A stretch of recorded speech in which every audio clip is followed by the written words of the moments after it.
Controversial movie opinion, Nick Cage is the best actor in Hollywood today. Let me tell you why. To understand why, you have to look at what makes people call an actor bad. A lot of actors get seen as bad when they're classed as not trying. You know, that actor plays the same thing in every movie they do. That comes down to a lack of commitment. You know, maybe they did that movie because it's just another movie in their contract. You know, they got 10 movies and some of them are more exciting than others. Hell, think about the people you work with in your day job. Is everyone around you 10 out of 10 passionate, regardless of whether they like that job?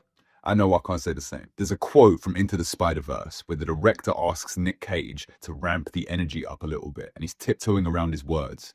And Nick goes, "Oh, you want me to go full Cage?" But I don't think it is going full Cage. I think it's just committing fully and wholly to the job that you're doing. If Nick Cage is in a movie, he's not counting down the hours until lunch or counting down the days until his next project. While you have him there, he's giving you everything. And I think that's really cool. On top of that, this is a guy with money, star power, and connections. If he wanted to call one of the big studios or get a legacy role in Marvel right now, he could. But he's taking indie films and interesting projects that he's passionate about. At 61 years old, this is a guy who could absolutely coast, but he's outperforming people on 10 times his salary and a third of his age to give that movie everything. A large part of why the indie horror scene is so strong today is because of guys like Nick Cage, and that's why I think he's the GOAT. But what do you think? What was the last Nick Cage movie you watched, and who do you think could be the GOAT if it's not him?